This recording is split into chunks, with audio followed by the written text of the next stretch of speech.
Hey you guys, welcome to the Eat, Sleep, Raid, Repeat guide to Killrogg Deadeye in Hellfire Citadel. This is Gorgeous and I'm going to be talking you through this encounter. So let's take a look at our positioning. Throughout the fight there's going to be adds that spawn and they want to reach that big green circle to drink the fell blood. So what we did is we tanked Killrogg on triangle. That way if any adds got through our groups, melee was there to help kill them. We split up our groups into two groups because adds spawn on each side and we want to DPS them down as soon as possible.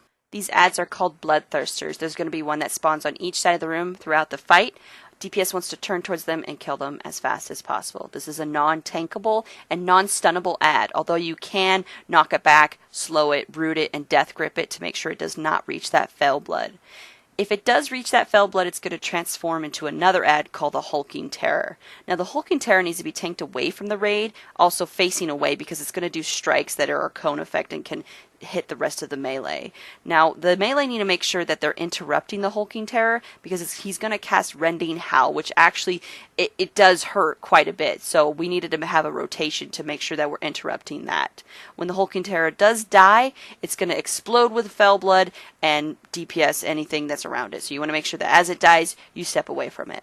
As the fight progresses, Hulking Terrors will just randomly spawn out of the fell blood. You need to make sure that you're DPSing these down.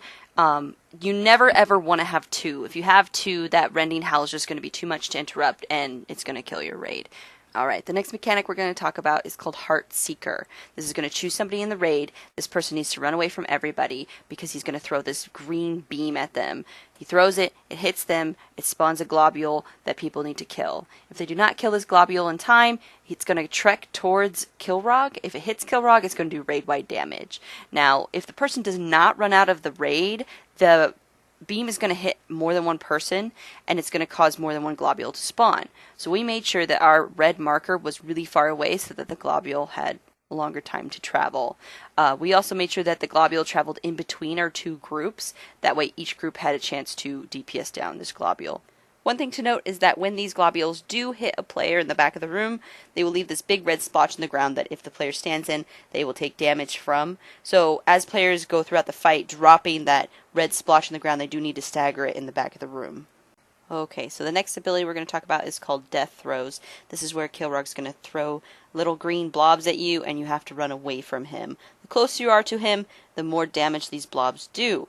So you want to run kind of towards the back of the room as range. Now, each time he throws these death throws, then he's going to get a buff on him so that the next time he does death throws, damage is going to be increased. So basically, eventually, these death throws are going to kill your raid if you make the fight go on too long. Last thing we're going to talk about is called Vision of Death. This is where Killrogg places 3 circles on the ground and a healer and 2 DPS need to run inside these circles and they get ported into a different world. If these circles are not filled up, even just one of them, it's going to do burst AoE damage to the entire raid.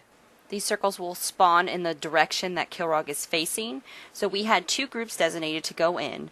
One with the healer and 2 DPS, usually a 1 melee, 1 ranged. When you go in, you get ported to this different chamber, and the goal is to survive as long as you can while fighting these waves of demons.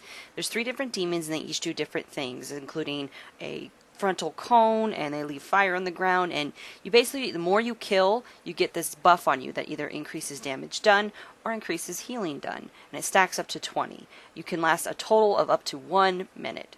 When you finish 1 minute or die, you don't really die, you look like you die, but you come back to life. You get ported back into the realm with your raid, and the healer gets this ring around them that they need to stand on top of the tank. They will remove fell corruption that way. Before we end the video, I want to talk about a follower you can get. If you kill Killrogg in 5 minutes and 15 seconds, you can get this guy in the center of the room named Killrogg to be your follower.